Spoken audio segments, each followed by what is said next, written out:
நானே ஆர்ப்பரிப்பேனே அகமகிழ்ந்தே கர்த்தர் நீர் செய்த நன்மைகளையே நித்தம் நித்தம் நான் நினைப்பேனே என்ற பாடலை நாம் பாடி கர்த்தரை நாம் மகிமைப்படுத்துவோம். ஹல்லேலூயா. அடைக்கலமே உமதடிமை நானே, ஆர்ப்பரிப்பேனே அகமகிழ்வே கர்த்தர் நீர் செய்த நன்மைகளையே நித்தம் நித்தம் நான் நினைப்பேனே. கர்த்தர் நீர் செய்த நன்மைகளையே நித்தம் நித்தம் நான் நினைப்பேனே. அளவற்ற அன்பினால் அணைப்பவரே, எண்ணற்ற நன்மையால் நிறைப்பவரே. அளவற்ற அன்பினால் அணைப்பவரே, எண்ணற்ற நன்மையால் நிறைப்பவரே. மாசில்லாத நேசரே, மகிமை பிரதாபா, பாசத்தாலும் பாதம் பற்றிடுவேனே. மாசில்லாத நேசரே, மகிமை பிரதாபா, பாசத்தாலும் பாதம் பற்றிடுவேனே.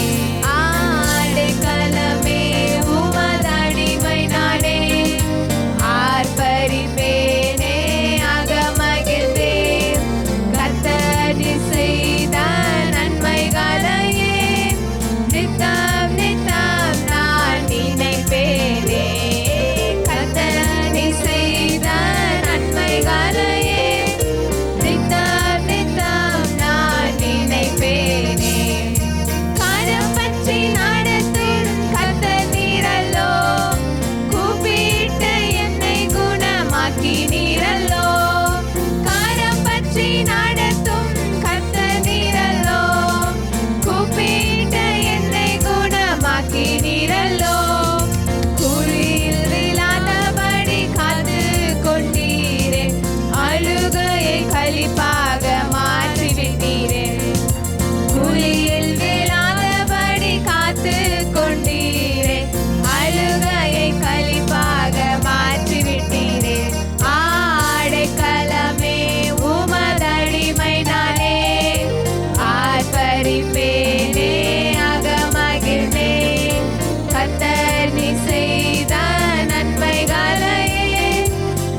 கிருபை சூழ்ந்து கொள்ளுதே.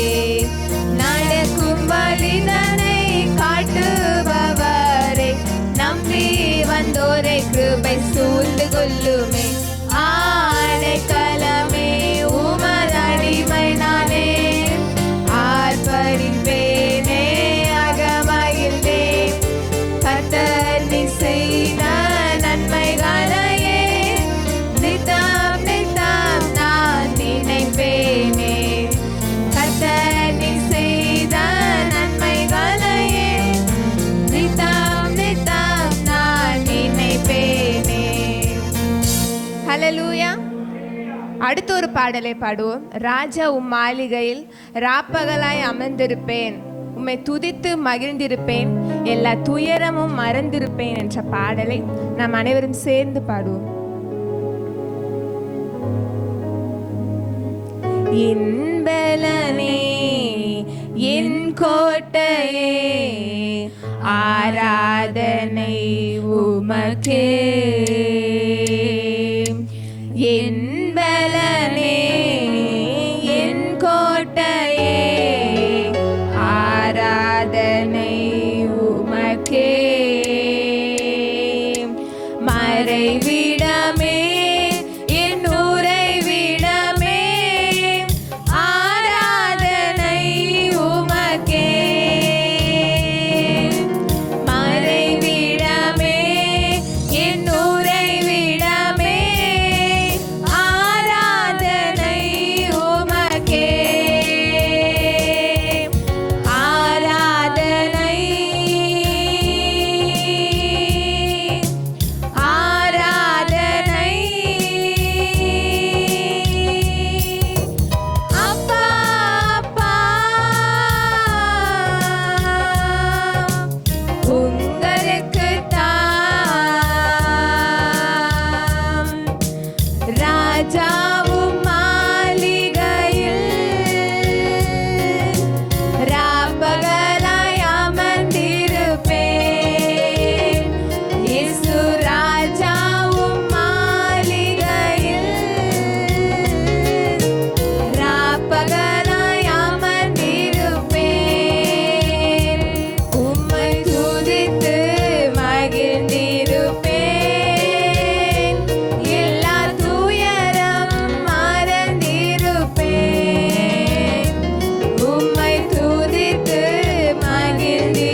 பலப்படுத்தும் துணையாளரே, ஆராதனை உமக்கே.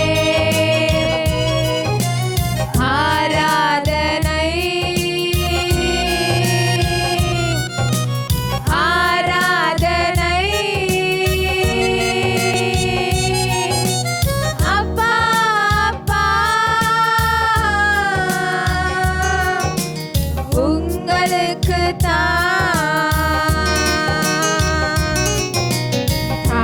தாழ்மையிலே நினைத்தவரே, ஆராதனை உமக்கே.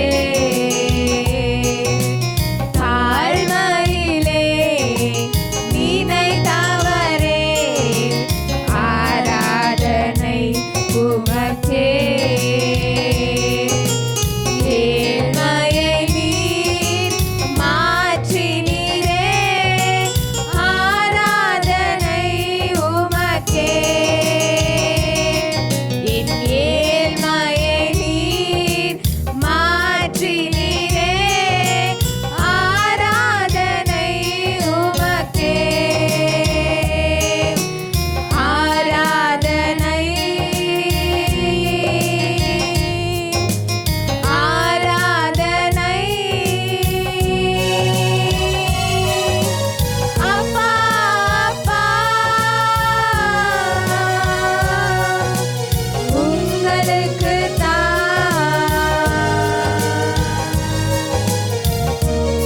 ஹல்லேலூயா. நம்ம எல்லாரும் வார்த்தையை கேட்பதற்கு முன்பதாக அப்படி எல்லாரும் எழுந்து நில்லுங்க. ஒரு நிமிடம் கூட அப்படி எல்லாரும் தெய்வ சமூகத்தில் எல்லாரும் எழுந்து நிற்க பார்ப்போம். ஆண்டவரே உமக்கு நன்றி என்று சொல்லி ஏற்ற நேரத்தில் சொல்லப்படக்கூடிய வார்த்தைகள் அது எவ்வளவு நல்லது. ஏற்ற நேரத்தில் சொல்லப்படக்கூடிய வார்த்தைகள் எல்லாம் வெள்ளி தட்டிலே வைக்கப்படக்கூடிய அது ஒரு பொற்பலங்களுக்கு சமானமாக இருக்கிறது என்று சொல்லி நம்ம வேதத்தில் பார்க்கிறோம். இன்று இந்த 50 நாள் ஜெபத்திலே 35வது நாள். கடந்த ஒரு வாரமாக நம்முடைய கைகளின் பிரயாசங்கள் ஆசீர்வதிக்கப்படவும், நம்முடைய வேலைகள் வருமானங்களிலே ஒரு ஆசீர்வாதம் முன்னேற்றத்தை காணும் பண்ணும்படியாகவும், நம்ம செய்கிற சுய தொழில்கள் வியாபாரங்கள் எல்லாவற்றிலும் கர்த்தர் தம்முடைய கிருபையை பாராட்டி ஒரு பெருக்கத்தை கொடுக்கும்படியாகவும் நம்ம எல்லாரும் ஜெபித்து கொண்டிருக்கிறோம். ஆண்டவரே உமக்கு நன்றி என்று சொல்லி நன்றியோடு ஆண்டவரை ஸ்தோத்திரம் பண்ணுவோம். ஹல்லேலூயா. தூக்கி எறியப்பட்ட என்னை வேண்டுமென்று சொல்லி சேர்த்து கொண்ட நல்ல நேசரே, தூக்கி எறியப்பட்ட என்னை வேண்டுமென்று சொல்லி சேர்த்து கொண்ட நல்ல நேசரே, உம்மழகான கண்கள் என்னை கண்டதாலே முடிந்ததென்று நினைத்த நான் உயிர் வாழ்கின்றேன். உம்மழகான கண்கள் என்னை கண்டதாலே முடிந்ததென்று நினைத்த நான் உயிர் வாழ்கின்றேன். ஒன்றுமில்லாத என்னை உம் காருண்யத்தாலே உயர்த்தி வைத்த நல்ல நேசரே,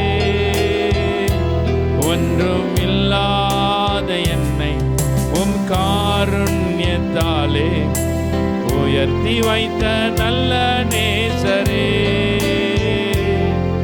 உம் அழகான கண்கள் என்னை கண்டதாலே முடிந்ததென்று நினைத்த நான் உயிர் வாழ்கின்றேன். உம் அழகான கண்கள் என்னை கண்டதாலே முடிந்ததென்று நினைத்த நான் உயிர் வாழ்கின்றேன். யாரும் அறியாத என்னை நன்றாய் அறிந்து தேடி வந்த நல்ல நேசரே, யாரும் அறியாத என்னை நன்றாய் அறிந்து தேடி வந்த நல்ல நேசரே, உம் அழகான கண்கள் என்னை ஆமென். முடிந்ததென்று நான் உயிர் வாழ்கின்றேன். உம் அழகான கண்கள் என்னை கண்டதாலே முடிந்ததென்று. இப்போ இந்த ஆராதனையில இந்த ஒரு கவியை மாத்திரம் நம்ம உள்ளத்தின் ஆழத்திலிருந்து அப்படியே இந்த மைல்டா கீபோர்டு ப்ளே பண்ண தம்பி. ஒன்றுமில்லாத என்னை உம் காருண்யத்தினாலே உயர்த்தி வைத்த நல்ல நேசரே, உம்முடைய காருண்யம் என்னை பெரியவனாக்கும்னு சொல்லி வேத வசனம் உண்டு. கர்த்தருடைய காருண்யத்தினால தான் இன்னைக்கு ஒரு பெரியவர்களா உங்களை கர்த்தர் ஒரு உயர்ந்த நிலைமையில கர்த்தர் வைத்திருக்கிறார். ஒரு உயர்வின் பாதையில கர்த்தர் வைத்திருக்கிறார். அதனால அப்படியே 2 முறை மாத்திரம் இந்த கவியை மாத்திரம் நம்ம பாடி இந்த ஆராதனையை நம்ம நிறைவு செய்து இன்னைக்கு சிறப்பு செய்தி கொடுக்க வந்திருக்கிற அக்காவுடைய கரங்களில் நம்ம கொடுக்க போகிறோம். அப்படியே நீங்க பாடும் பொழுது இன்னும் கர்த்தர் உங்களை உயர்த்துவார். ஒன்றும் இல்லாத என்னை உம் காருண்யத்தாலே உயர்த்தி வைத்த நல்லனே. மைல்டா போடுங்க. ஒன்றும் இல்லாத என்னை உம் காருண்யத்தாலே உயர்த்தி வைத்த நல்ல நேசரே. இன்னொரு முறை. ஒன்றும் இல்லாத என்னை உம் காருண்யத்தாலே உயர்த்தி வைத்த நல்ல நேசரே. உம் அழகான கண்கள் என்னை கண்டதாலே முடிந்ததென்று நினைத்த நான் உயிர் வாழ்கின்றேன். உம் அழகான கண்கள் என்னை முடிந்ததென்று நினைத்த நான் உயிர் வாழ்கின்றேன்.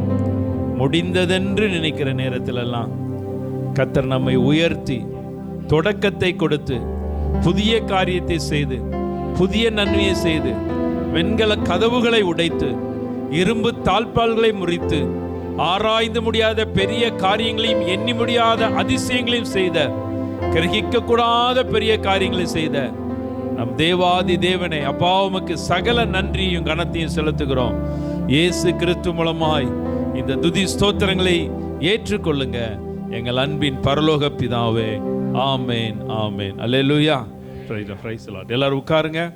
உங்க எல்லாருக்கும் அக்கா உட்காருங்க.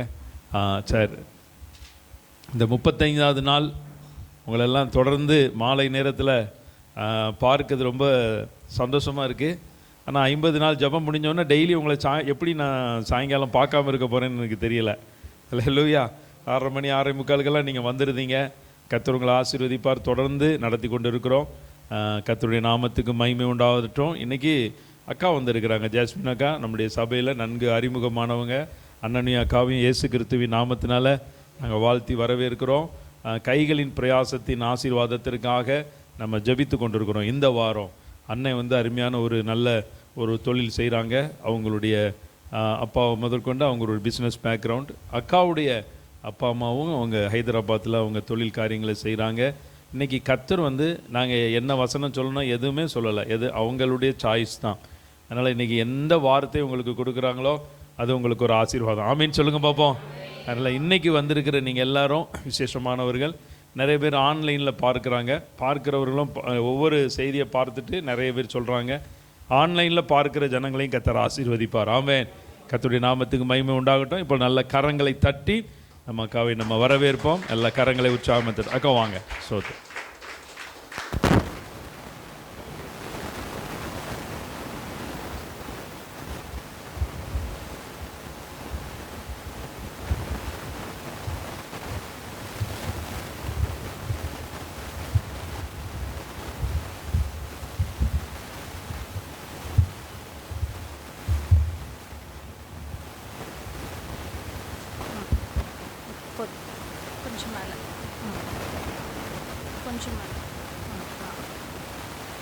கர்த்தருடைய பரிசுத்த நாமத்துக்கு மகிமை உண்டாவதாக.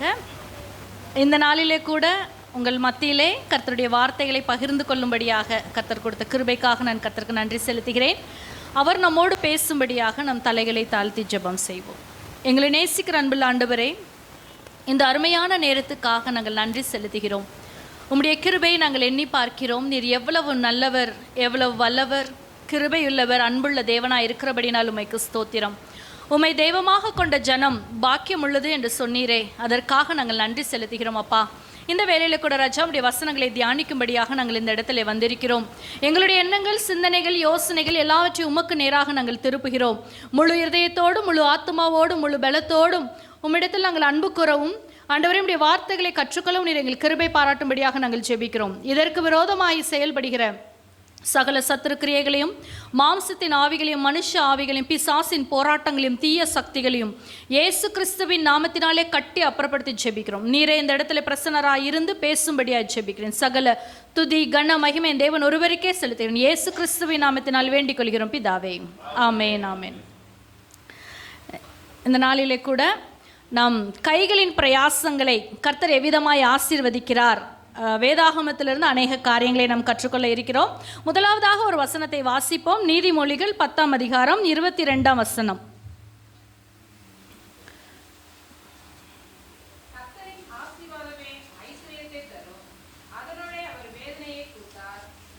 கர்த்தருடைய ஆசீர்வாதமே ஐஸ்வர்யத்தை தரும், அதனோட அவர் வேதனையை கூட்டார்.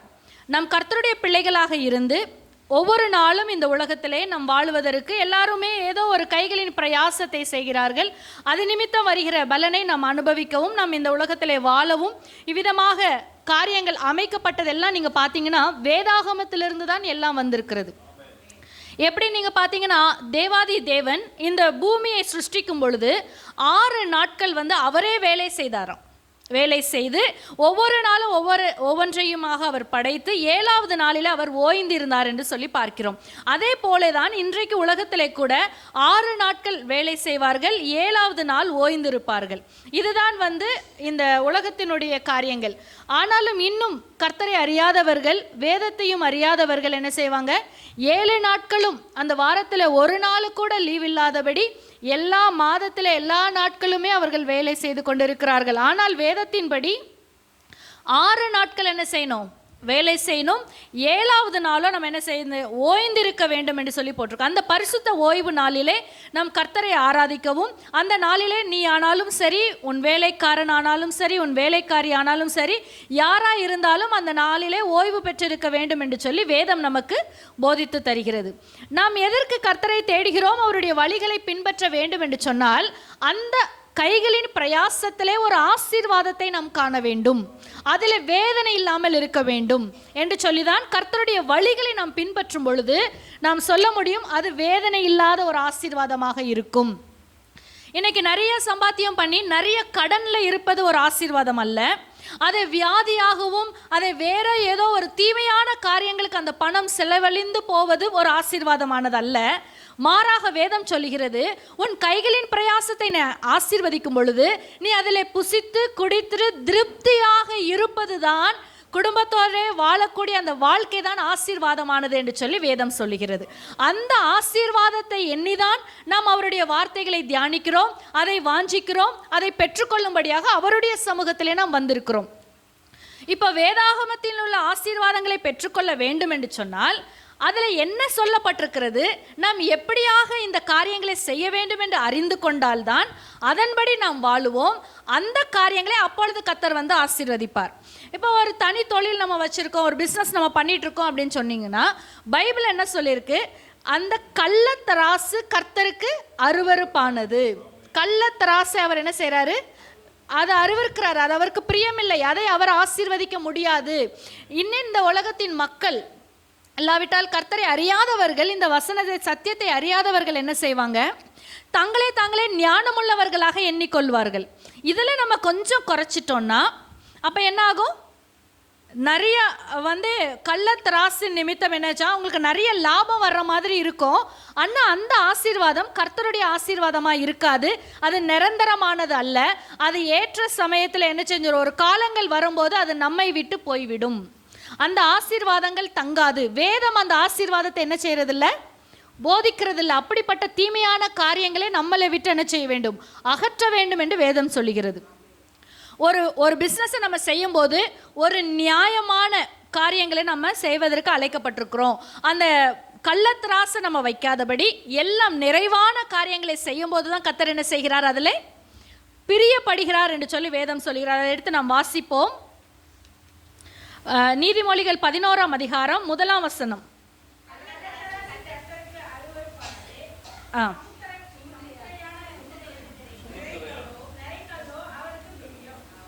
அவருக்கு பிரியம் அப்படின்னு சொல்லி போட்டிருக்கு. அப்போ இந்த வசனத்தின்படி நம்மளுடைய காரியங்களை அமைத்து கொள்ளும்போது கர்த்தர் நம்மை ஆசீர்வதிக்கிறவராக இருக்கிறார். அவருடைய ஆசீர்வதிக்கப்பட்ட கரம் என்ன செய்யும், நம்ம மேலே கடந்து வரும். இப்போ நாங்கள் பிஸ்னஸ் எதுவும் பண்ணலைங்க, நாங்கள் ஜாப் தான் பார்த்துட்ருக்கோம் அப்படின்னு சொன்னான்னா, அந்த ஜாப் நம்ம பண்ணுற இடத்துல எவ்வளவு உண்மையாக இருக்க வேண்டும், நம்மளுடைய காரியங்களை எப்படி நம்ம ஸ்மார்ட்டாக செய்யணும். நம்ம நிறைய செய்கிறதுனால தானே நம்ம முதலாளிக்கு ஆசீர்வாதம். ஏன் அருமை அவருக்கு எங்கே புரியுது அப்படின்னு சொல்லி பல கேள்விகள் என்ன செஞ்சுருக்கலாம், நம்ம வச்சுருக்கலாம். ஆனால் பைபிள் சொல்லுது, நம்ம எந்த வேலையை செய்தாலுமே அது கர்த்தருக்காக மனப்பூர்வமாக சந்தோஷமாய் செய்யும்படியாக அழைக்கப்பட்டிருக்கிறோம் அப்படின்னு சொல்லி வேதம் சொல்லுகிறது. அந்த வேலையில் முழு கவனத்தை செலுத்தி நமக்கு கொடுத்திருக்கிற திறமைகளை, ஞானத்தை அதில் பயன்படுத்தி அதை நேர்த்தியாக, கிரமமாக, அழகாக செய்வதுதான் கர்த்தருடைய சித்தமாக இருக்கிறது. அது எப்படிப்பட்ட வேலை? சரி, நாங்கள் பெண்கள் எல்லாம் என்ன செய்வோம், நாங்கள்லாம் வேலைக்கு போகிறது இல்லையே அப்படின்னு பார்த்தீங்கன்னா, பெண்களுக்கு என்ன வேலை வீட்டில் கொடுக்கப்பட்டிருக்கிறதோ, ஒரு வேலை வீட்டில் இருக்கிறவர்களானாலும் சரி, அவங்க வேலைக்கு போகிறவங்களா சரி, எந்த காரியமானாலும் சரி, அந்த வேலையை நமக்கு முடிந்த அளவுக்கு ஞானமாகவும் அழகாகவும் நேர்த்தியாகவும் செய்வதற்கு நாம் அழைக்கப்பட்டிருக்கிறோம். ஹல்லேலூயா. அப்பொழுதுதான் கர்த்தருடைய நாமம் மகிமைப்படும். இந்த வேலையிலே தான் கர்த்தர் ஒரு நிறையான மன மகிழ்ச்சியை வைத்திருக்கிறார். இதை தெரியாதவங்க சோம்பேறிகளாக இருப்பாங்க. நிறைய பேர் என்ன செய்வாங்க, சோம்பேறித்தனம், அந்த வேலை செய்கிறதுக்கே ஒரு கஷ்டம், உண்மையாக செய்ய மாட்டாங்க, ஏதோ முடிஞ்சளோ ஏதோ ஒன்று இப்படி பண்ணால் போதும் அப்படிங்கிறதோடு இருக்கிறவர்களை தான் வேதம் சொல்லுது, அவங்க சோம்பறிக்கையால் வேலை செய்கிறவன் ஏழையாவான். அவங்களுடைய வயல் எப்படி இருக்கும், முள்காடாக இருக்கும். அவங்க இருக்கிற இடத்த அவங்க சரியாக என்ன செய்யலை, அதை பண்படுத்தலை, அதில் ஒரு பெருக்கம் உண்டாகலை. எந்த இடத்துலையும் ஆண்டவராகிய நம்ம ஆராதிக்கிற தேவன் எப்படிப்பட்டவன் பார்த்தீங்கன்னா, இந்த பூமி வெறுமையாக இருந்துச்சு. இந்த பூமியில் என்ன இல்லை, எதுவுமே இல்லை, இருள் இருந்தது, வெறுமை, ஒன்றும் இல்லாத இடத்துல அவர் இவ்வளவு அழகாக எல்லாவற்றையும் படைத்திருக்கிறார். இன்னைக்கும் நிறைய பேர் இந்த உலகத்தில் என்ன இருக்குன்னு கண்டுபிடிச்சு முடிக்கல. இன்னும் நம்ம எத்தனை வெரைட்டிஸ் ஆஃப் பிளான்ட்ஸ் இருக்குது, எத்தனை ட்ரீஸ் இருக்குது, என்னென்ன உலகத்தில் ஒவ்வொரு நாடுகளில் என்னென்ன விதம் இருக்குது, காடுகளில் போய் எத்தனையோ ஆராய்ச்சிகள் பண்ணி இன்னுமே பண்ணி கொண்டு இருக்கிறதுக்கு எத்தனையோ காரியங்கள் இருக்குது. அந்த அளவுக்கு அவர் பூமியை நிரப்பியிருக்கிறார். மரங்களினால, செடிகளினாலே, இன்னும் பறவைகளினாலே. வானத்தை பார்த்தாரோ, இங்கே வெறுமையாக இருக்குதே, அப்போ அங்கே ஆகாயத்து பறவைகளை, பூமியை பார்த்தார், அங்கே நிரப்பினார், கடலை பார்த்தார், அங்கே நிரப்பினார். எல்லாமே நிரம்பி நிரம்பி நிரம்பி வழிகிறது தான் அவருடைய ஆசீர்வாதம். ஹல்லேலூயா. எங்கேயுமே வெறுமை, அந்த தரித்திரம், அந்த இல்லாமை ஆண்டவரை ஆராதிக்கிற பிள்ளைகளிடத்தில் அது இருக்கவே இருக்காது.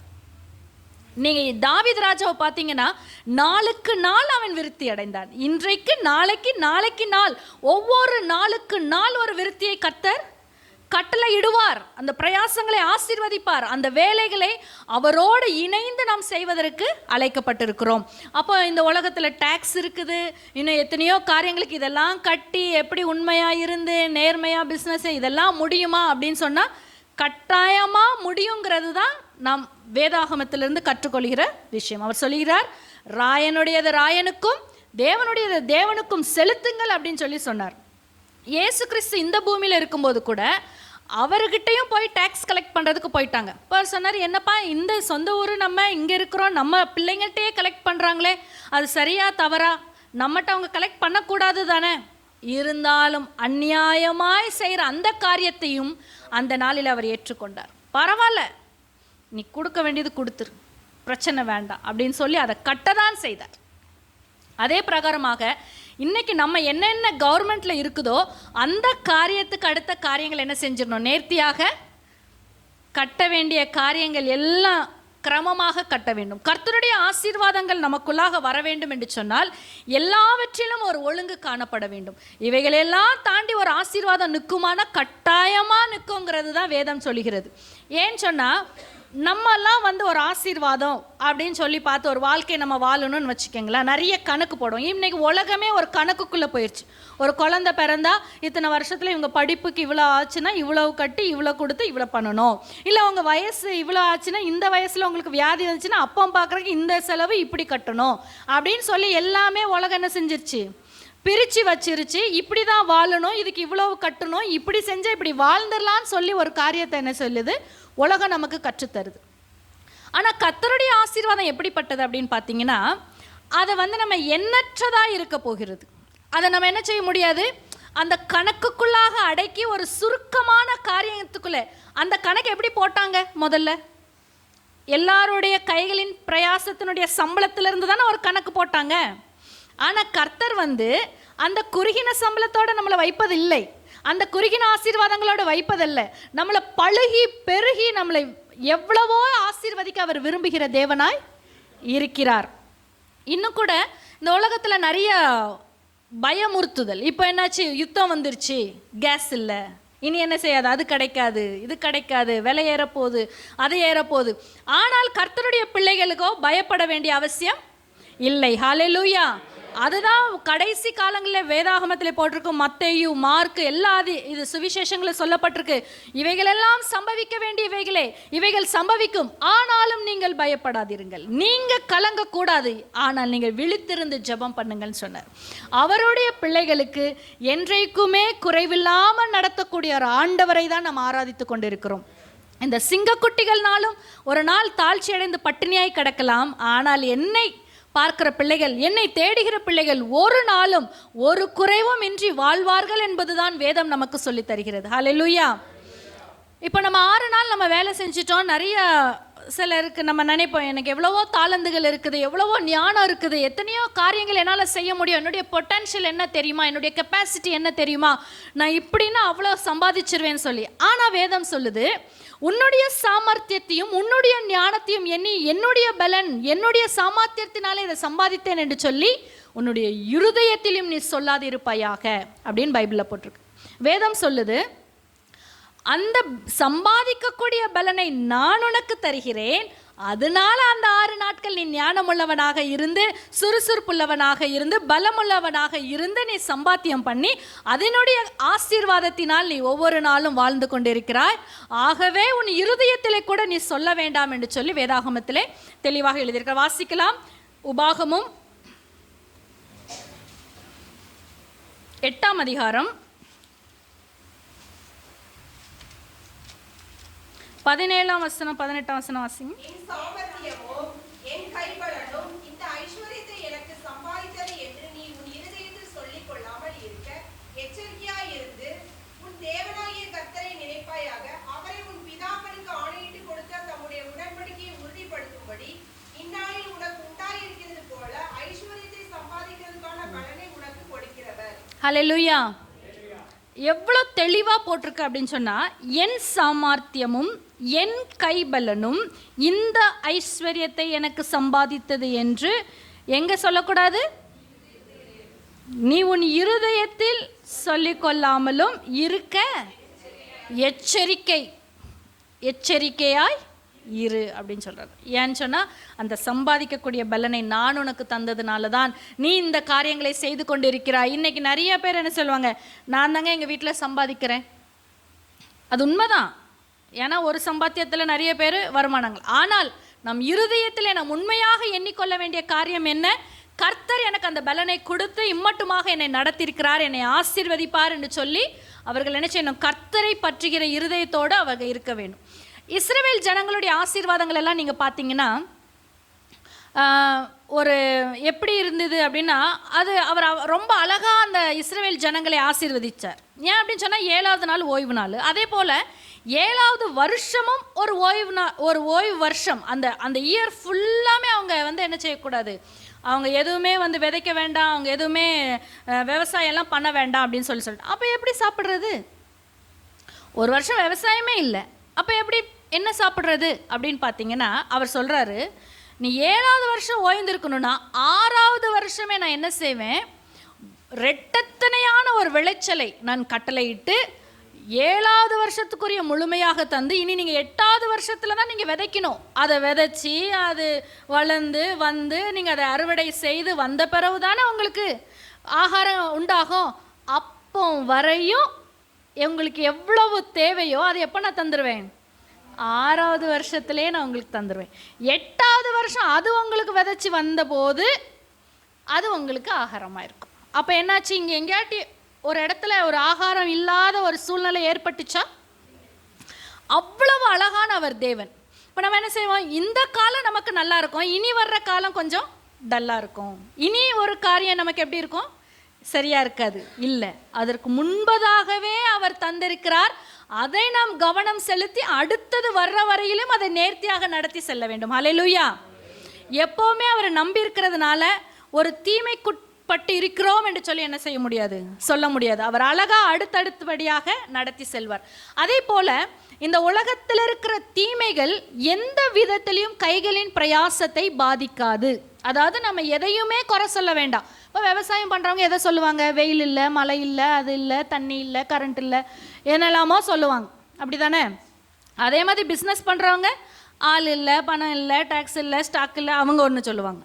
வேலைக்கு போகிறவங்க நேரத்துக்கு போக முடியல, வண்டி இல்லை, அது எனக்கே சொல்லி கஷ்டமாக இருக்கு. ஏன் சொன்னால் அப்படி பேசி பழகிவிட்டோம். உலகத்தின் மக்களும் நிறைவுகளை பேசுவதற்கு பிரியப்படுவதில்லை. கண்ணு பற்றுமோ, எதுக்கு நம்ம இதெல்லாம் சொல்லி யாரோ ஒருத்தர் ஏதோ நினைப்பானேன்னு பொறாமப்படுவாங்கன்னு சொல்லி இருந்தாலும் இல்லைன்னே சொல்லி பழகின உலகம் இது. அப்படி இருக்கிற இந்த உலகத்தில் அது இல்லை, இது இல்லை, இது இல்லை, இது இல்லை. அதனால தான் ஆண்டவர் எழுதி வச்சாரு, ஈசாக்கு ஒரு விதையை விதைத்தான். அது எப்போது விதைத்தான்? பஞ்ச காலத்திலே.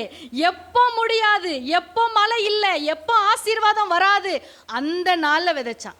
அப்போ ஒன்றுமே இல்லாத காலத்தில் வச்சா ஏதோ 10% வந்துச்சு, எவ்வளோ பெரிய விஷயங்க. அப்படியா? 100% ஆசீர்வாதத்தை கொடுத்தார். ஹல்லேலூயா. இப்படிப்பட்ட வசனங்களை தியானித்து கைகளின் பிரயாசத்துக்கு அடுத்த காரியங்களை குறித்து வேதம் என்ன சொல்லியிருக்கிறது, இதை நான் எப்படி விசுவாசிக்க வேண்டும், என்னுடைய எண்ணங்களிலே, சிந்தனைகளிலே, யோசனைகளிலே இவைகளை வைத்து நான் எப்படி இந்த உலகத்திலே நடக்க வேண்டும் என்று சொல்லி நாம் கற்றுக்கொள்ளும் போது, அதை விசுவாசிக்கும் போது, அதன்படி நம் காரியங்களை நடப்பிக்கும் பொழுது கர்த்தர் பெரிய காரியங்களை செய்வார். ஹல்லேலூயா. கர்த்தர் நல்லவராக இருப்பார். அவர் வேதத்தின் வார்த்தைகளை ஒரு நாளும் அவர் அசட்டை பண்ணுவதில்லை.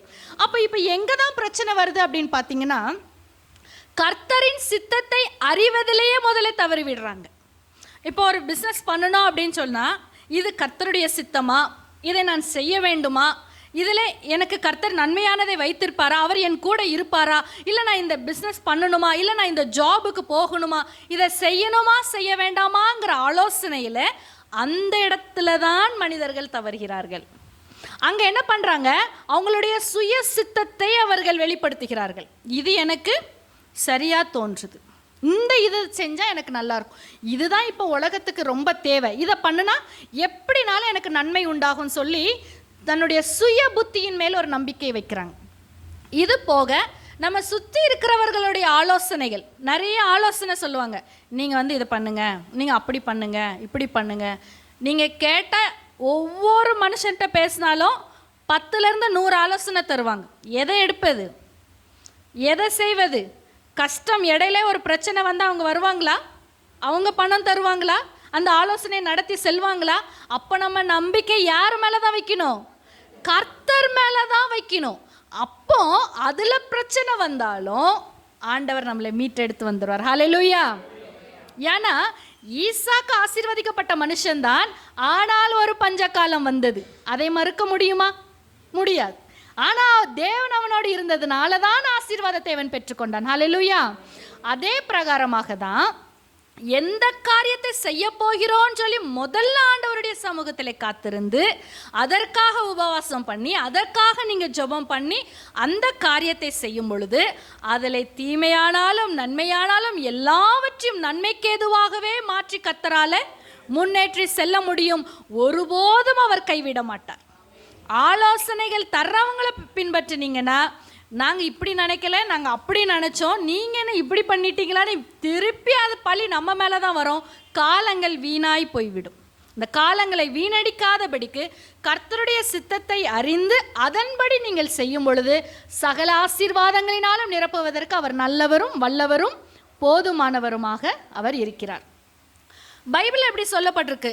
ஒருவன் நிர்வாணியாக வரான், என்ன செய்கிறான்?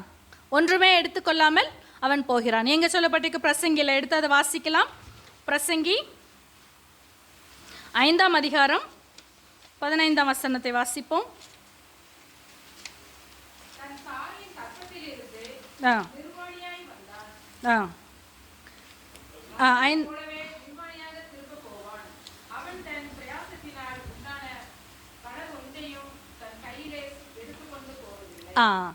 இப்போ பாருங்க, இந்த வசனம் என்ன சொல்லுது? கர்ப்பத்திலிருந்து எப்படி வந்தாங்க? நிர்வாணியாக வந்தாங்க. போகும்போது எப்படி போகிறாங்க? நிர்வாணியாக. அதனால இந்த உலகத்தில் நம்ம எந்த கஷ்டமும் பட வேண்டியதில்லை. அப்படியே நம்ம வாழ்ந்துட்டு நம்ம அப்படியே வந்த மாதிரி போக தான் போகிறோம். இதுக்கு எதுக்கு ஒரு வேலையை செஞ்சு ஒரு சம்பாத்தியம் பண்ணி அதில் ஒரு கஷ்டத்தை அனுபவித்து இவ்வளோ பெரிய இதெல்லாம் கட்டி, அதனால் நமக்கு எதுவுமே வேண்டாம். இப்படியே நம்ம வாழ்ந்துட்டு போய் சரியா? ஏன் இந்த போட்டிருக்க வசனம் இன்னைக்கு நிறைய பேருடைய நம்பிக்கை அதுதான். மனுஷன் என்னங்க கொண்டு வந்தான்? என்ன சம்பாதிச்சு என்ன உலகத்தில்? ஒன்றும் கொண்டு வரல, ஒன்றும் வேண்டாம், அப்படியே போய்க்கலாம் அப்படின்னு சொல்லி இது ஒரு சோம்பேறியினுடைய ஒரு அவங்க சொல்லுகிற ஒரு காரியமாக இருக்குது. இது எதுக்கு அவங்க சொல்லியிருக்காங்கன்னா, இதில் அந்த சாலமோன் ராஜாக்கு எல்லாமே வேதனையாக இருக்குது. ஐயோ, நம்ம இவ்வளோ சம்பாதிச்சும் பண்ணிட்டோம், இவ்வளோ இது வந்துருச்சு, இப்போ ஒன்றுமே கொண்டு போக முடியாதே அப்படின்னு சொல்லி அவர் யோசித்து கடைசியில் ஒரு முடிவுக்கு வருவார். அதிலே வந்திருக்கு பாருங்க. 18, 19, 20ஆம் வசனத்தை வாசிப்போம்.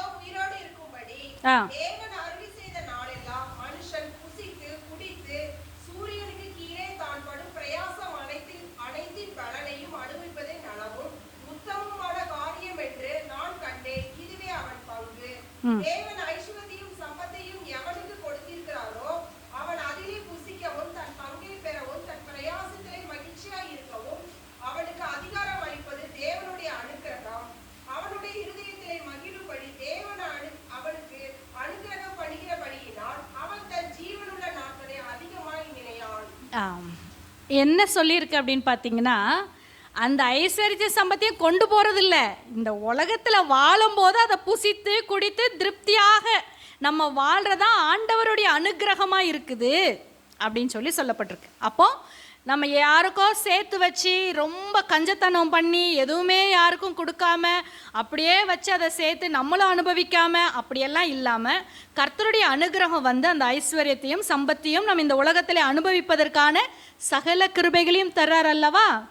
அதுதான் இந்த உலகத்தில் மெய்யானது அப்படின்னு சொல்லுவதுக்கு தான் அந்த வசனத்தை சொன்னார். ஆனால் எல்லாரும் என்ன நினச்சிக்கிறாங்க? வேற எப்படியோ நினச்சிட்டு வேலையே செய்ய வேண்டியதில்லை. தப்பான கருத்து. ஏன்னா ஆண்டவரே வேலை செய்து அவர் சொல்லியிருக்கவன் கைகளின் பிரயாசத்தை நான் ஆசீர்வதிப்பேன், சோம்பர்க்கையால் வேலை செய்கிறவன் ஏழையாவான். அப்படி இருக்கக்கூடாது. சுறுசுறுப்புள்ளவனுடைய கை தான் என்ன செய்யும்? ஐஸ்வர்யத்தை பிறப்பிக்கும். அது மாத்திரமல்ல, தன் வேலையில் ஜாக்கிரதையாக இருக்கிறவனை நீ கண்டால் அவன் எங்கே இருப்பான்? நீசர்களுக்கு முன்பதாக நில்லாமல் ராஜாக்களுக்கு முன்பதாக நிற்பான். இதெல்லாம் வேலைகளை குறித்து. சகல பிரயாசத்தினாலும் பிரயோஜனம் உண்டு, ஆனால் வாயின் வார்த்தைகளோ வெறும் வறுமையை மாத்திரம்தான் கொண்டு வரும். அதனால் சும்மா பேசி நேரங்களை வீணடித்து தேவையில்லாத காரியங்களை அவன் செய்கிறத விட சுறுசுறுப்புள்ளவனுடைய கை எந்த வேலையினாலும் சுறுசுறுப்பாக கவனமாக நேர்த்தியாக கர்த்தருக்கு பயந்து இந்த உலகத்தில் எந்த வேலை செய்தாலும் அது ஆண்டவருக்காக நான் செய்கிறேன் அப்படின்னு சொல்லி சந்தோஷத்தோடு அதை செய்யணும்னு பைபிளில் போட்டிருக்கு. எந்த வேலை செஞ்சாலும் என் முதலாளி பார்த்துருக்காரா, இல்லை நான் செய்கிறேங்கிற வேலை அவங்களுக்கு தெரியுதா அப்படின்னு சொல்லி மனுஷர்களுக்காக செய்யாமல் அதை கர்த்தருக்காகவே உண்மையோடு மனமகிழ்ச்சியோடு செய்யும்போது அது ஆசீர்வாதமானதாக இருக்கும்னு சொல்லி வேதத்தில் சொல்லப்பட்டிருக்கு. அது மாத்திரம் இல்லை, வேலை செய்கிறவங்க, அதாவது இப்போ ஒரு பிஸ்னஸ் வச்சுருக்கோன்னா அவங்கக்கிட்ட என்ன செய்வாங்க? நிறைய பேர் வேலை செய்கிறவங்க இருப்பாங்களா? இருப்பாங்க. அப்படி பிஸ்னஸ் நடத்துகிறவங்க என்ன செய்யணும்? வேலை செய்கிறவங்களுடைய கூலி என்ன செஞ்சுருக்கக்கூடாது? அவங்க நிறுத்தி வைக்கக்கூடாது. அதிலே ஒரு வஞ்சகம் செய்யக்கூடாது, வன்கண்ணனாக இருக்கக்கூடாது. அந்த வேலை செய்கிறவங்ககிட்ட நிறைய வேலையை வாங்கிட்டு கம்மியான சம்பளத்தை கொடுப்பது தவறு. அது வேதம் ஏற்றுக்கொள்ளவில்லை. அந்த பிரயாசங்கள் ஆசீர்வதிக்கப்படாது. ஏன்னு சொன்னால் அதை நம்பிதான் அந்த மனுஷன் வேலைக்கு வர்றான். அந்த வேலை, அந்த சம்பாத்தியத்தை, அந்த நாளுடைய கூலியை எடுத்துகிட்டு போனாதான் வீட்டில் அவங்களுக்கு ஒரு ஆசீர்வாதம், அவங்களுடைய ஆகாரம் இருக்கும். எப்போ அது வரலையோ அந்த கண்ணீர் ஆண்டவருடைய சமூகத்தில் போகும் பொழுது அவர் என்ன சொல்கிறார்? அது எனக்கு பிரியமானதாக இருக்காது. கைகளின் பிரயாசத்தை நான் என்ன செய்ய முடியாது? ஆசீர்வதிக்க முடியாது.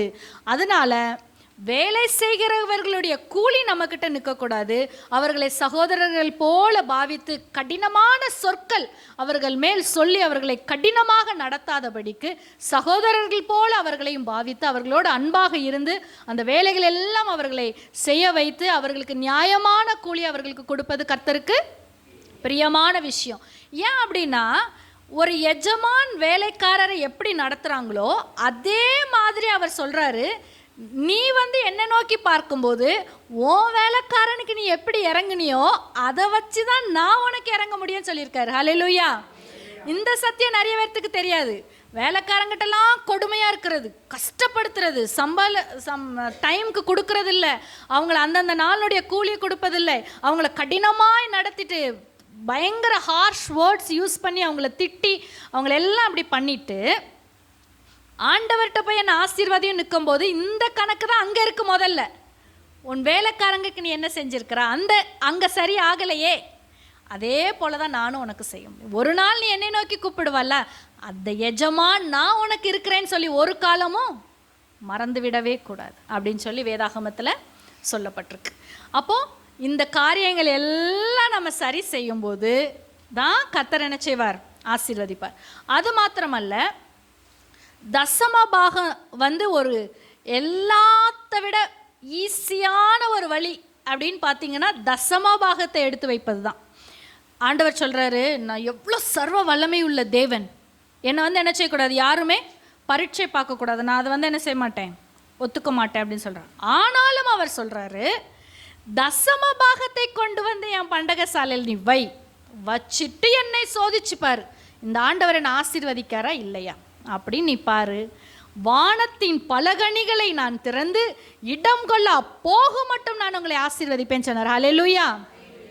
அந்த ஆசீர்வாதங்களை நம்ம மேலே வர்ஷிக்க பண்ணுவதற்கு ஒரு மிகப்பெரிய ஒரு காரியத்தை, ஒரு வழியை அவர் நமக்கு என்ன செஞ்சிருக்காரு, வச்சிருக்கிறார். தசமபாகம்னா என்ன, எப்படி செலுத்தணும்? 10ல் 1 பங்கு, 100 ரூபானா 10 ரூபா, அவ்வளோதான்.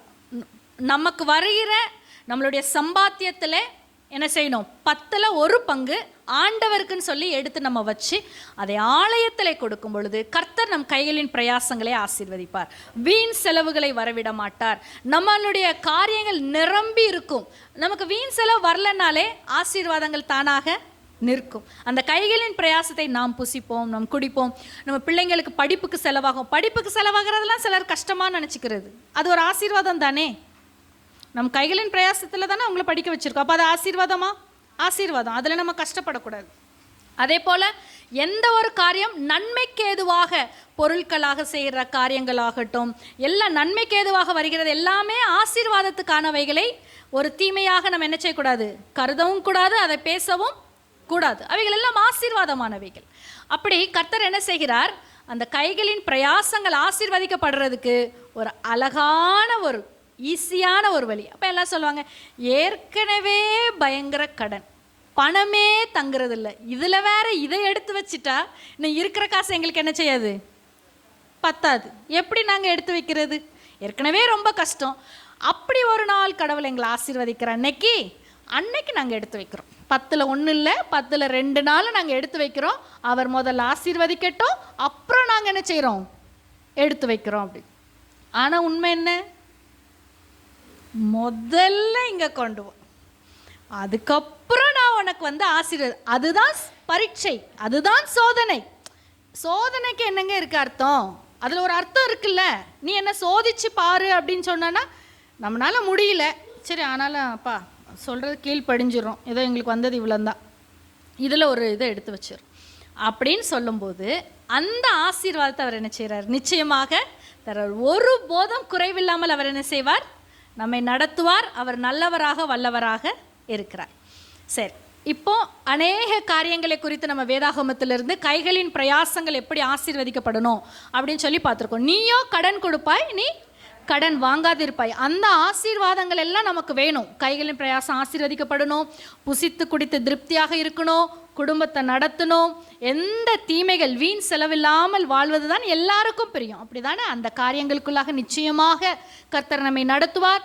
சத்தியத்தையும் அறிவும், சத்தியம் நம்மளை விடுதலையாக்கும். எல்லா காரியங்களில் இருந்தும் நம்மளுடைய எண்ணங்கள், சிந்தனைகள், யோசனைகள், எங்கெங்க விசுவாசம் இல்லாமல் இருக்கிறோம், என்னென்ன காரியங்களை தவறி இருக்கிறோம், எதை இன்னும் செய்யாமல் இருக்கிறோம், எப்படி நம்ம அதை செய்ய வேண்டும், எப்படி சிந்திக்கணும், இதெல்லாம் சரி பண்ணும்போது தன்னால் எல்லாமே சரியாயிரும். ஹல்லேலூயா.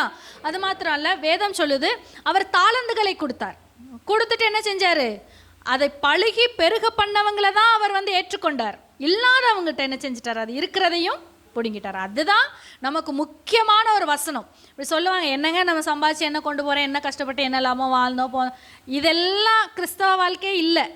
அது யாராவது சொன்னான்னா அது பைபிள் இல்லைங்க, அது வேற ஒரு காரணத்துக்காக சொல்லப்பட்டிருக்குன்னு என்ன செஞ்சிடணும், சொல்லிடணும். அது பேராசையாக இருக்கிறவங்களுக்கு அதிகமாக சேர்க்கணும். ஒரு நல் வழி தெரியாதவங்களுக்கு எதுக்கு இப்படியெல்லாம் பண்ண, என்னத்தை கொண்டு போகிறோன்னு சொல்லுவாங்க. அப்படி தானே? அது தீமைக்கு ஏதுவான. ஆனால் கர்த்தருடைய பிள்ளைகள் எப்போ ஆசீர்வதிக்கப்படுகிறார்களோ அவங்களுடைய எண்ணங்கள் சரியாக இருக்கும். அந்த எண்ணங்கள் என்ன எண்ணங்கள்? நம்ம ஒரு சம்பாத்தியம் பண்ணுறோன்னா அவங்க என்ன கார் வாங்கியிருக்காங்க அதை விட நம்ம என்ன செஞ்சிடணும், ஒரு லட்ச ரூபா ஜாஸ்தியாக இருக்கிற காரு நம்ம வாங்கி காட்டணும். நம்ம என்ன செய்யணும், அவங்களுக்கு இது இருந்தால் அதை விட நம்ம நல்லா இருக்குன்னு சொல்லி நம்ம அது என்ன எண்ணத்தில் நம்ம சம்பாதிக்கிறோங்கிறது இருக்குது. அதெல்லாம் நம்மளுடைய நோக்கம். அது ஒரு ஆசீர்வாதத்தை நமக்கு என்ன செய்யாது, ஒரு நிறைவாக வைக்காது. அதில் ஒரு நிம்மதி நமக்கு இருக்காது. நாளைக்கு இன்னொரு வண்டி அவங்க வாங்கிட்டாங்கன்னா இன்னொரு வண்டி நம்ம வாங்க போகிறோமா? அது போட்டியிலையும் பொறாமையிலும் நல்ல எண்ணங்கள் இல்லாமலேயும் போயிடும்.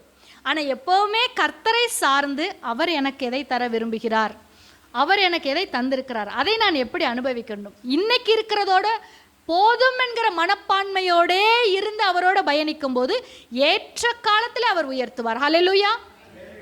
அதான் அந்த ஜான் த பேப்டிஸ்ட் யோவான் ஸ்நானங்களிடத்தில் போனாங்க. அப்போ அவர் சொன்னார், நீ அதிகமான பணத்துக்கு யார் செய்ய வேண்டாம், ஆசைப்பட வேண்டாம், லஞ்சம் வாங்க வேண்டாம், அநியாய வட்டி வாங்க வேண்டாம், இந்த தீமைகள் எல்லாம் வேண்டாம். எதுக்கு? அதை வச்சு ரொம்ப எப்படியோ வந்துடுவோம். இல்லை, அதெல்லாம் நடக்காது. அதனால் கர்த்தருக்கு பயந்து அவருடைய வழிகளிலே நடக்கிற மனுஷன்தான் பாக்கியவான். ஹல்லேலூயா.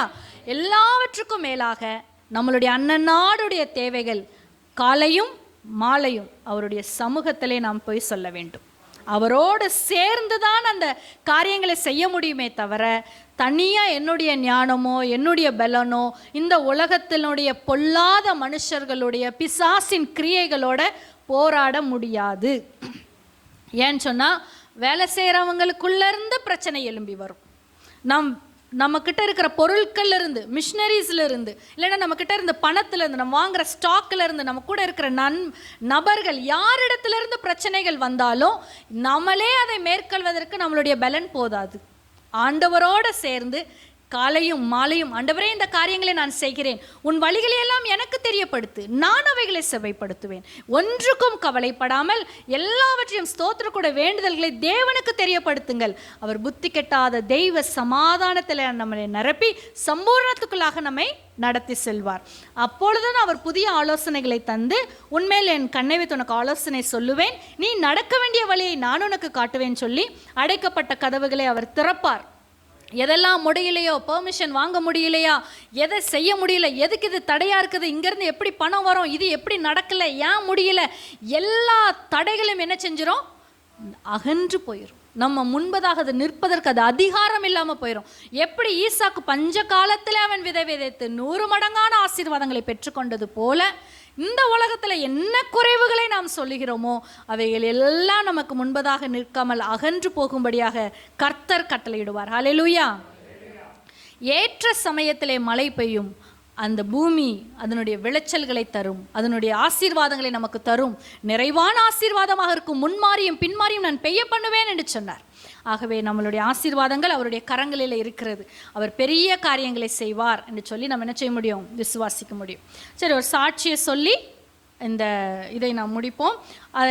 எங்களுடைய தகப்பனார் அவங்க 10th கிளாஸ் அவங்க படித்தாங்க. அதுக்கப்புறம் அவங்களுக்கு என்ன செய்கிற படிக்கிறதுக்கான ஒரு அதிகமான விருப்பம் இல்லை. அவங்களுடைய பேரண்ட்ஸ், எங்களோட பாட்டி தாத்தா யாருன்னு பார்த்தீங்கன்னா டீச்சர்ஸ், மேக்ஸ் டீச்சர்ஸ். அவங்க 2 பேருமே அவங்க ஸ்கூலில் வேலை செய்வாங்க. நல்லா பிள்ளைங்களை படிக்க வைக்கணும்னு சொல்லி அவங்களுக்கு ரொம்ப ஆசை. அவங்களுக்கு 3 பசங்க, ஒரு பெண் குழந்தை அவங்களுக்கு இருந்தது. என்னுடைய அப்பாவுக்கு 2 சகோதரன் 1 சகோதரி இருந்தாங்க. 4 பேர் அவங்க வீட்டில். அப்போ அவங்க 2 பேரும் டீச்சர்ஸ். அவங்க 2 பேரும் நல்லா படித்ததுனால எப்படியாட்டி அவங்களுடைய பிள்ளைகள் என்ன செஞ்சிடணும், நல்லா படிக்க வச்சிடணும் அப்படின்னு சொல்லி அவங்களுக்கு ரொம்ப ஆசை. ஆனால் என்னுடைய தகப்பனாருக்கு வந்து படிப்பு மேலே அவ்வளோ ஒரு இன்ட்ரெஸ்ட் இல்லை. ஒரு 10th முடித்ததுக்கப்புறமா அவங்களுக்கு வந்து என்ன செய்யணும், எங்கேயாட்டி ஒரு கடையில் என்ன விட்டுருங்க, இல்லை ஏதாட்டி ஒரு நான் வேறு ஏதாவது வேலை செய்கிறேன், எனக்கு படிப்பு வேண்டாம் அப்படின்னு சொல்லிட்டாங்க. ஆனால் அவங்க லீவ் டைம், அந்த சம்மர் ஹாலிடேஸ் அந்த டைம்லலாம் அவங்க என்ன பண்ணுவாங்க அப்படின்னா, அவங்களே போய் எங்கேயாட்டி போய் ஒரு இடத்துல மீன் பிடிச்சிட்டு வந்து மீன் வியாபாரம். ஏன்னா அவங்களுக்கு படிப்பு மேலே விருப்பம் இல்லை, எதையாக ஒரு காரியத்தை நான் செய்ய வேண்டும், மீனை பிடிச்சிட்டு வந்து அதை நம்ம விற்றுடலாம் அப்படின்னு சொல்லி அவங்க எப்போவுமே ஏதோ ஒரு வியாபாரத்தை நோக்கி அவர்களுடைய ஆசை இருந்தது. அதனால் இதை பார்த்து அவங்களுடைய அப்பா, சரி ஏன் இவ்வளோ கஷ்டப்பட்டு இந்த பையனை வந்து நம்ம விருப்பமில்லாத காரியங்களை செய்ய வைக்கணும்னு சொல்லி தெரிஞ்ச சொந்தக்காரங்க இடத்துல கொண்டு போய் என்ன செஞ்சாங்க, வேலைக்கு விட்டுட்டாங்க. ஒரு மளிகை கடையில் ஆந்திர பிரதேசத்தில் விஜயவாடாங்கிற ஒரு இடத்துல கொண்டு போய் அவங்க தெரிஞ்ச சொந்தக்காரங்கள் இடத்துல என்னுடைய மகன் இங்கே இருந்து வேலை செய்யட்டும் அப்படின்னு சொல்லி அங்கே வேலைக்கு விடும்போது அவங்க என்ன செஞ்சாங்க, அவங்க என்றைக்குமே அவங்களுக்குள்ளே இருக்கிற அந்த ஆசை, வாஞ்சை, விருப்பம் அவங்கள அந்த வேலைகளை செய்ய வைத்தது. உண்மையோடு அந்த வேலைகளை செஞ்சாங்க, சுறுசுறுப்பாக அவங்க செஞ்சாங்க. அவங்க பார்த்தீங்க, அந்த முதலாளிக்கு 6 பெண் பிள்ளைங்க, 1 பையன். அப்போ 6 பெண் பிள்ளைங்க எதுக்கு பிறந்தாங்க, அந்த பையனை பெற்றெடுப்பதற்காக. அதனால் அவங்க வந்து ஒரு பெரிய குடும்பம் அப்படி இருந்து அந்த இடத்துல வேலை செய்யும்போது பார்த்திங்கன்னா தினமும் வேலையில் உண்மையாக இருப்பாங்க. அவங்க கொடுக்கப்பட்ட வேலை செஞ்சு முடிச்சாச்சு. இப்போ என்ன செய்யணும், அவங்க வேறு என்னன்னாலும் செய்யலாம், அப்படி தானே, எனக்கு கொடுத்த வேலை முடிச்சாச்சு, இனி நான் என்னன்னாலும் செய்வேன். ஆனால் அவங்க அப்படி இருக்கல. இனி அங்கே வேலை என்ன இருக்குது, அந்த வேலையும் சரியாக நடந்திருக்கா, இந்த வேலை ஏன்னா 6 நாட்கள் நீ வேலை செய்வையாக என்று தானே போட்டிருக்கு. ஒரு மனுஷனுடைய இன்னைக்கு கவர்மெண்ட்டோ இல்லை இந்த உலகமாக என்ன வச்சுருக்கு, 8 மணி நேரம் சொல்லியிருக்கு. 8 மணி நேரம் நீ வேலை செய்யணும். அதை நிச்சயமாக என்ன செய்யணும், நம்ம செய்து முடிக்கும் போது தான் அதனுடைய நன்மைகளை, பயனை நாம் பெற்றுக்கொள்ள முடியும். அப்போ அவங்க உண்மையாக வேலை செஞ்சாங்க. எப்படி ஆட்டி நம்ம முதலாளிக்கு வந்து நம்ம உண்மையாக இருந்து செய்யணும் அப்படின்னு சொல்லி. அப்போ எல்லாருமே வந்து என்ன, டீ பிரேக் இருக்கும், டீ வாங்கி கொடுப்பாங்க, இல்லை மோர் வாங்கலாம். அப்போது அந்த வெயில் காலங்களில் பார்த்தீங்கன்னா மோர் 2 ரூபாய்க்கு நம்ம வாங்கணும் அப்படின்னு சொன்னால் அந்த கணக்கையும் அவர்களுடைய கணக்கில் தான் எழுதுவாங்களாம். நான் இவ்வளோ வேலை செய்கிறேன், ஏன்னா 2 ரூபா மோர் குடிக்க முடியாதா அப்படின்னு சொல்லி அவங்களுடைய எண்ணங்கள் அந்த நாளில் இல்லை, அவைகளை எங்களுக்கு கற்றுத்தந்திருக்கிறாங்க. அந்த பணத்தையும் அதில் எழுதி வைத்து உண்மையாக அவர்கள் வேலை செய்தார்கள். அந்த நாட்கள் எல்லாம் உண்மையாக வேலை செஞ்சாங்க. அவங்களுடைய முதலாளிக்கு உண்மையாக இருந்தாங்க. எப்படியாகிலும் சம்பாத்தியம் பண்ணி முதலாளிக்கு கொண்டு போய் மிச்ச பணத்தை கொண்டு போய் நம்ம பேங்க்கில் போட்டுருணும், நிறைய எல்லா இடத்துலையும் அவங்களுக்கு லாபம் வந்துடணும், 6 பெண் பிள்ளைங்க இருக்கிறாங்களே அவங்களுக்கெல்லாம் திருமணம் செய்ய வேண்டுமேன்னு சொல்லி அந்த முதலாளிக்கு உண்மையாக இருக்க வேண்டும்னு சொல்லி அந்த காரியங்கள் எல்லாம் அவங்க என்ன செஞ்சாங்க, சுறுசுறுப்பாக உண்மையாக செஞ்சாங்க. அவங்களுடைய சம்பளம் அன்றைக்கு 400 ரூபாய் தான். அவங்க அந்த இடத்துல இருந்து வேலை செஞ்சாங்க. காலங்கள் வந்தது. கர்த்தர் என்ன சொல்லியிருக்கிறாரு, கைகளின் பிரயாசத்தை ஆசீர்வதிப்பேன். வேலையில் உண்மையாக இருக்கிற மனுஷன் கர்த்தருக்கு பிரியமாக இருப்பாங்க. அது செல்வத்தை பிறப்பிக்கும். அவனை ஆசீர்வதிப்பது ஆண்டவருடைய இல்லை. அவர் கொடுக்கப்பட்ட அந்த நாட்களிலே ஒவ்வொரு நாளும் அவனுடைய வேலை எப்படியாக இருக்கிறது, கவனமாக செய்கிறானா, சுறுசுறுப்போடு செய்கிறானா, உண்மையான எண்ணங்களோடு செய்கிறானா, அதை பார்ப்பார். முதல் நாளே ஒரு பெரிய அதிகாரி ஆகணும்னா அது முடியாது. ஏன்னு சொன்னால் இன்னைக்கு ஆக்கிடுவார், பெரிய பணத்தெல்லாம் ஹேண்டில் பண்ண முடியுமா, அக்கௌண்ட்ஸ் எழுதிட முடியுமா, கவர்மெண்ட்டு காட்டிட முடியுமா, எல்லாவற்றையும் ரன் பண்ணிட முடியுமா, எல்லாத்துக்குரிய ஞானம் உங்களிடத்தில் இருக்கிறதா, அது அனுபவத்தில் தான் வரும். அது கொஞ்சம் கொஞ்சமாக கர்த்தர் கற்றுத்தருவார். ஒவ்வொரு நாளும் ஒரு மனுஷனுடைய வாழ்க்கையில் மிகவும் முக்கியமான நாள். அந்த நாளை வீணடிச்சிடக்கூடாது. அதனால் அவங்க அந்த நாளில் கவனமாக அந்த வேலைகள் செஞ்சாங்க.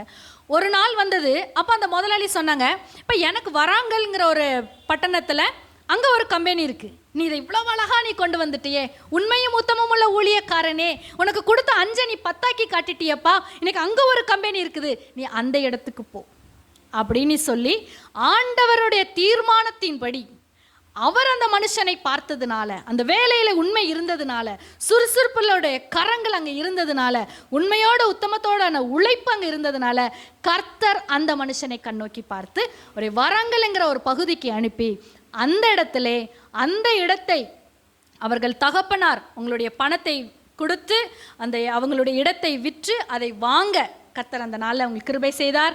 அவங்களுக்கும் என்ன ஆச்சுன்னா, இனி இந்த தூரமாக இருக்கிற பகுதிகளை நாம் பார்க்க முடியாது, இதை யாராகிலும் எடுத்துவிட்டால் சரியானதாக இருக்கும் என்று சொல்ல எண்ணத்தை அவர்களுக்கு கொடுத்து அந்த நாட்களே அதை அவங்க வாங்குவதற்காகவும் இதை அவங்க விற்பதற்காகவும் மனப்பூர்வமாக அதை கொடுத்து அவங்க அந்த இடத்துல பிஸ்னஸை ஸ்டார்ட் பண்ண கர்த்தர் கிருபை செய்தார். ஸ்டார்ட் பண்ண அன்னையிலேருந்து நீங்கள் பார்த்தீங்கன்னா எவ்வளவோ கடினமான வேலை. அவங்க தான் போகணும், அவங்க தான் போய் பர்ச்சேஸ் பண்ணிட்டு வரணும், இங்கே வந்து வேகமாக மைசூர் பாக் போடணும், கடலை மிட்டாய் அடிக்கணும், அதை கொண்டு போய் விற்று அதுக்கப்புறம் வர்ற பணத்தில் தான் இங்கே இருக்கிற 7 பசங்க எல்லாரும் சேர்ந்து சாப்பிடணும். அது அந்த நாள் அப்போ தான் முடியும். அவ்வளோ ஒரு கஷ்டமான காலங்கள். இப்படி கஷ்டப்பட்டு முன்னேறி ஒரு அடுப்பை 2 அடுப்பாக கட்டி அப்படி அவங்க முன்னேறிட்டு வரும்போது அங்கே பார்த்தா நக்சலைட்ஸ் ஏரியா. அவங்க எல்லாம் வேகமாக வந்து இருக்கிற பணத்தெல்லாம் கொடு அப்படின்னு சொல்லி எல்லாத்தையும் இடித்து போட்டுட்டு போயிடுவாங்க. எல்லா பொருளெல்லாம் எடுத்துட்டு அப்போ சொல்லுவாங்க, ஒரே ஒரு அடுப்பு மட்டும் வச்சுருங்களேன், நாங்கள்லாம் இந்த பசங்க சாப்பிட்றதுக்காட்டி எங்களுக்கு என்ன வேணும், ஒரு அடுப்பு வேணும், தயவு செய்து இந்த அளவுக்கு சேதப்படுத்தாதங்க, உங்களுக்கு என்ன வேணுமோ எடுத்துகிட்டு போங்கன்னு சொன்னாலும் அவங்க மனசாட்சி இல்லாத ஜனங்கள், கொடூரமான அந்த ஜனங்கள் அந்த இடத்துல வந்து எல்லாத்தையும் எடுத்து போட்டு தம்சமாக்கிட்டு போயிடுவாங்க. அதுக்கப்புறம் அவங்க சாப்பிட்றதுக்கு ஆகாரம் அந்த அடுப்பை மீண்டுமாக அவர்கள் கட்டி எடுத்து அதன் மேலே ஆகாரத்தை அவர்கள் சமைத்து அவர்கள் சாப்பிடணும். இப்படி ஒரு கஷ்டமான காலங்கள். கடன் அதை எடுத்து எப்படி செய்ய வேண்டும், அதற்கு தேவையான பணம் அதை எப்படி உருவாக்க வேண்டும், அந்த ஒரு அந்நிய தேசம் எல்லாம் தெலுங்கு ஜனங்கள் மத்தியிலே ஒரு தமிழ் மனுஷன் வந்திருக்கிறான், இவனை எப்படி இந்த இடத்துல வாழ விழுவது, இவனை எப்படி ஆகிலும் நம்ம இவனை அனுப்பிவிட வேண்டும் என்று சொல்லி எல்லா பக்கத்திலையும் நெருக்கம். இவைகளை எல்லாம் தாண்டி கர்த்தர் உண்மையுள்ளவராக இருந்து அழைத்த தேவன் ஒருபோதும் கைவிடவில்லை. அந்த இடத்திலே அவர்களுக்கு ஒரு ஸ்தானத்தை ஏற்படுத்தினார். எல்லா மனிதர்கள் காலங்கள் வரும்பொழுது அகன்று போனாங்க. நக்சலைட்ஸ் யாருமே இல்லை.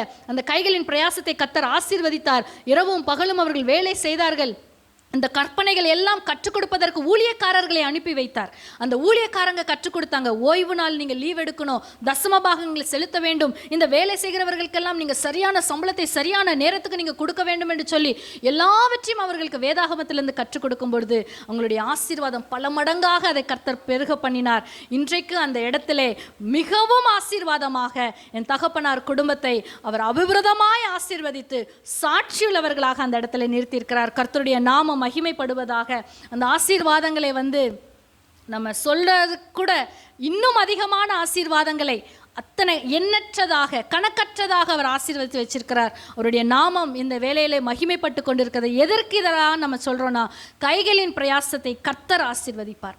கணக்கு பார்த்து ஆசீர்வதிப்பதல்ல, கணக்கே பார்க்காம யோபுவின் வாழ்க்கையிலிருந்து ஆசீர்வாதத்தை போல, ஆபிரகாமின் வாழ்க்கையிலிருந்து ஆசீர்வாதத்தை போல, தாவீதின் வாழ்க்கையிலிருந்து ஆசீர்வாதத்தை போல யாருமே எப்பொழுதுமே பெற்றிராத புதிய ஆசீர்வாதங்களையும் நன்மையான காரியங்களையும் தருவதற்கு தான் அவர் காத்து கொண்டிருக்கிறார். இஸ்ரவேலை ஆசீர்வதிப்பதே எனக்கு பிரியம், ஆனால் அவர்கள் என் கற்பனைகளை கற்றுக்கொண்டால் தானே நான் அதை செய்ய முடியும் என்று சொல்லி அவர் ஆவலோடே காத்து கொண்டிருக்கிறார். அந்த நாட்களிலே கீழ்ப்படிந்தார்கள். கஷ்டம் வந்தது, வேதனைகள் வந்தது, பாடுகள் வந்தது, துக்கம் வந்தது. அவைகள் எல்லாம் தாண்டி ஜெயிக்க அந்த உலகத்திலே உபத்திரமும் உண்டு, திடன் கொள்ளுங்கள், நான் உலகத்தை ஜெயித்தேன் என்று சொல்லி ஜெயித்து வாழ்ந்து காட்டுகிறவர்கள் எத்தனையோ பேர் இந்த உலகத்திலே உண்டு. கர்த்தருடைய ஆசீர்வாதத்திலே வேதனை இல்லாதபடி அவர் வைத்திருக்கிறார். அவைகளை அனுபவிக்க வைத்தார். புசித்து குடித்து திருப்தியாக இருக்க பண்ணினார். அவர் நல்லவராகவே இருக்கிறார். ஒவ்வொரு நாட்களிலும் எங்களுடைய பிஸ்னஸ்ல அநேக அற்புதங்களை செஞ்சிருக்கிறார். இன்னும் அப்படி பிஸ்னஸ் காரியங்கள் சொல்லணும்னா எத்தனையோ நன்மைகள் அவர் செய்து கொண்டே தான் இருக்கிறார். அது எல்லாருடைய வாழ்க்கையில் வரணும் என்பதுதான் தேவனுடைய சித்தமாக இருக்கிறது. அவங்க அன்னைக்கு கட்டளைகள் எல்லாம் கற்றுக்கொண்டாங்க, அதன்படி செய்தாங்க. இன்னைக்கு கர்த்தர் அவங்களை என்ன செஞ்சிருக்கிறாரு, ஆசீர்வச்சிருக்கிறார். அதே ஆசீர்வாதங்கள் நம்ம வாழ்க்கையிலும் வரும்படியாக நம் கர்த்தரை நோக்கி நாம் வேண்டுதல் செய்வோம். நம்ம எல்லாரும் சேர்ந்து ஜெபிப்போம். நம்மளுடைய குடும்பங்கள் என்னென்ன தேவைகள் இருக்கோ, என்னென்ன குறைவுபாடுகள் இருக்கோ, ஒருவேளை நல்ல வேலை எனக்கு இல்லை, இன்னும் நான் நல்லபடியாக நான் முன்னேறி வர வேண்டுமே அப்படின்னு சொன்னால் முதல்ல கொடுக்கப்பட்ட காரியத்திலே கவனமாக செய்வோம். என்ன நமக்கு தந்திருக்கோ அந்த வேலையை நீங்கள் செய்யும்போது ப்ரொமோஷன் அப்பாவே தேடி போகலை, ஆண்டவர் தேடி கொடுத்தது. அல்லேலூயா. இப்படி வரங்கள் ஒரு இடத்துக்கு போகணுங்கிறதெல்லாம் அவங்களுக்கு தெரியாது, ஆண்டவர் முன் குறித்து வைத்தார். இன்னைக்கு அங்கே போய் அங்கே எத்தனையோ ஆலயங்கள் கட்டவும், பாஸ்டர்ஸ் ஏழை எளிய மக்களை விசாரிக்கவும், திக்கற்றவர்களை விதவைகளை அவங்களை போஷிக்கவும் பராமரிக்கவும் இன்னைக்கு அவருடைய ராஜ்யம் கட்டுமான பணியிலே அங்கே அநேகருக்காக அவர்கள் எடுத்து பயன்படுத்தி இருக்கிறார் கர்த்தர். அதுதான் அவருடைய நோக்கம்.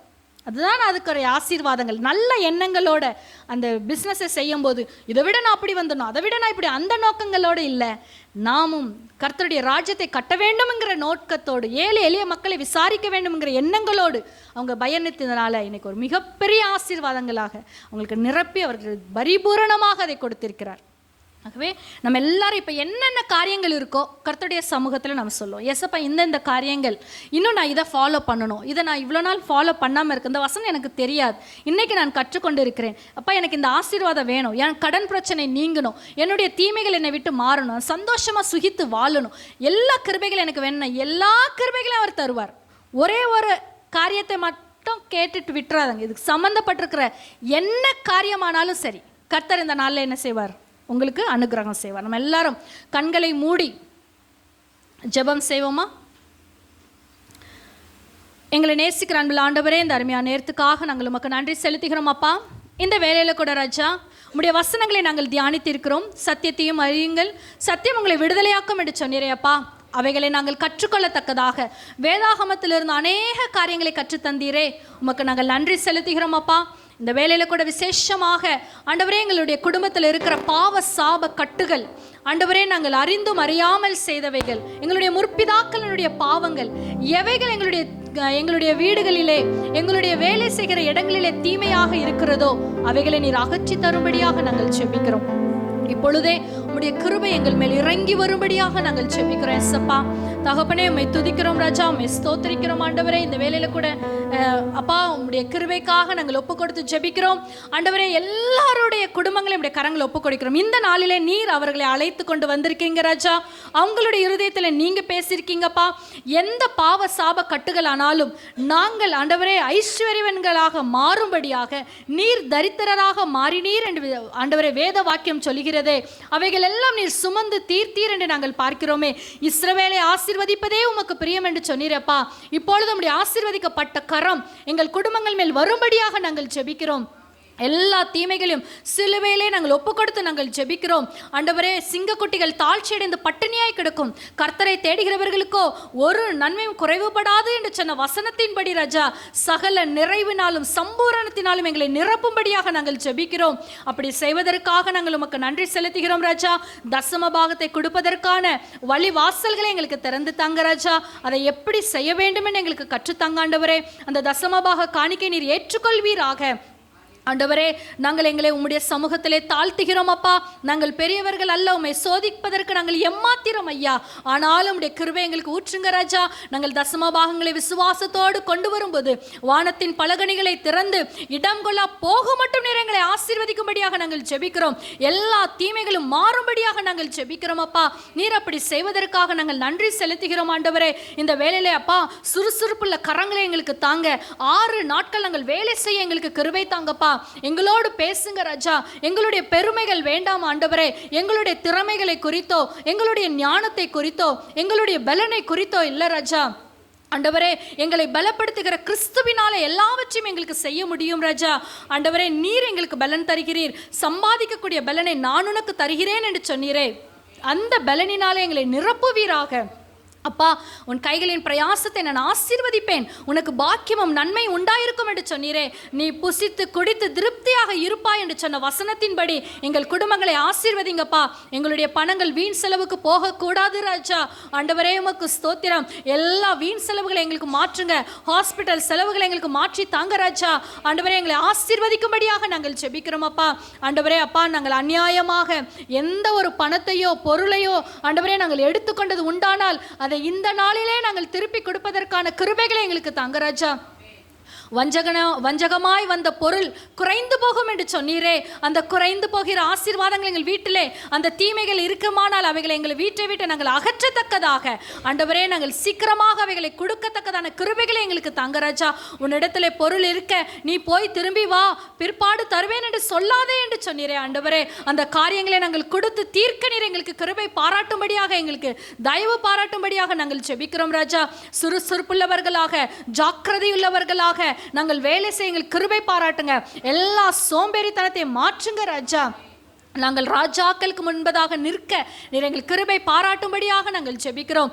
ஒவ்வொருவர் குடும்பத்தையும் நீர் ஆசீர்வதிக்கும்படியாக ஜெபிக்கிறோம். பிள்ளைகளுடைய படிப்பின் காரியங்கள், அவர்களுடைய ஆண்டவரே பண தேவைகள் சந்திக்கப்படும்படியாக நாங்கள் ஜெபிக்கிறோம். எசப்பா ஆண்டவரே, நீயோ கடன் கொடுப்பாய், கடன் வாங்காதிருப்பாய் என்று சொன்னீரே ஆண்டவரே.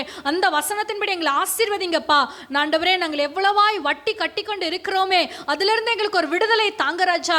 எங்களுடைய சம்பாதிக்கிற பணம் வீண் செலவுக்கு போகிறதே, அவைகள் எல்லாம் எங்களுக்கு நிறுத்தி போடும்படியாக நாங்கள் ஜெபிக்கிறோம். கர்த்தருடைய ஆசீர்வாதமே ஐஸ்வர்யத்தை தரும், அதனோட அவர் வேதனையை கூட்டார் என்று நாங்கள் வாசிக்கிறோமே. வேதனை இல்லாத ஆசீர்வாதத்தை எங்களுக்கு தாங்கப்பா. எங்களை நீங்களே வழி நடத்தும்படியாக ஜெபிக்கிறோம். இம்மட்டுமாக உம்முடைய சமூகத்திலே வரவும், வேத வசனங்களை தியானிக்கவும், ஜபத்தின் மூலியமாக கெஞ்சி மன்றாடவும், உம்முடைய சமூகத்தில் விண்ணப்பிக்கவும் நீர் எங்களுக்கு கொடுத்த மகா பெரிய ஸ்லாக்கியத்திற்காக நன்றி செலுத்துகிறோம். எல்லா ஆசீர்வாதங்களையும் இப்பொழுதே நீர் எங்களுக்கு அனுகிரகம் செய்ததற்காக நன்றி செலுத்துகிறோம். விசுவாசத்தோட நாங்கள் பெற்றுக்கொள்கிறோம் அப்பா. ஆண்டவரே, இந்த நன்மைகள் எல்லாம் எங்கள் வாழ்க்கையில வந்து பலிக்கும்படியாக ஜெபிக்கிறோம். அப்படியே செய்வதற்காக நன்றி செலுத்துகிறோம். சகல துதி கன மகிமை தேவன் ஒருவருக்கே செலுத்துகிறேன். இயேசு கிறிஸ்துவின் நாமத்தினால் வேண்டிக் கொள்கிறோம் பிதாவே. ஆமென், ஆமென், ஆமென்.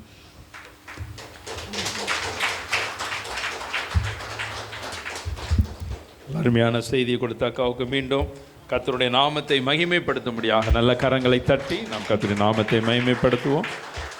நாளைய தினத்திலிருந்து நல்லா கேட்டுக்கொள்ளுங்கள். நாளைய தினத்திலிருந்து விசேஷமாக உங்களுக்காக ஜெபிக்கக்கூடிய நாள். நம்ம ஒவ்வொரு 7 நாளாக ஒவ்வொரு காரியமாக ஜெபம் பண்ணோம். இனி வருகிற நாட்களில் நம்மளுடைய இந்த 50 நாள் ஜெபத்தில் நீங்கள் ரெகுலராக வந்து கொண்டிருக்கிறவங்க உங்களுடைய பெயர்களெல்லாம் எழுதப்பட்டு அவர்களுக்காக விசேஷமாக ஜெபிக்கப்படும். இன்னொரு அறிவிப்பு நான் சொல்கிறேன். உங்களுக்கு தனிப்பட்ட முறையில் முக்கியமாக இந்த காரியத்துக்கு ஜெபிக்கணும் அப்படின்னு சொல்லி உங்களுக்கு ஜெப குறிப்புகள் இருக்குமானா நீங்கள் அதை உங்கள் நாளைக்கு வரும்பொழுது ஒரு பேப்பரில் எழுதி கொண்டு வாங்க. பகல் முழுவதும் ஜெபித்து அது காரியத்துக்காக ஜெபிக்கப்படும். அதனால் கர்த்தர் உங்களை ஆசீர்வதிப்பாராக. எல்லாரும் கண்களை மூடுவோம், சேர்ந்து சொல்லுவோம். என் ஆத்துமாவே கர்த்தரை ஸ்தோத்திரி, என் முழு உள்ளமே நாமத்தை ஸ்தோத்திரி, என் ஆத்துமாவே கர்த்தரை ஸ்தோத்திரி, கர்த்தர் செய்த சகல உபகாரங்களையும் மறவாதே. ஆமேன், ஆமேன். அல்லேலூயா, அல்லேலூயா. கர்த்தர் உங்களை ஆசீர்வதிப்பாராக. நாளைக்கு நேரத்தோடு வாங்க, சிறப்பு செய்தியாளர் வர்றாங்க. கர்த்தர் உங்களை ஆசீர்வதிப்பாராக. ஜெபிக்க விரும்புகிறவங்க நீங்கள் அக்காட்ட ஜெபித்துக்கொள்ளுங்க. ஆமேன்.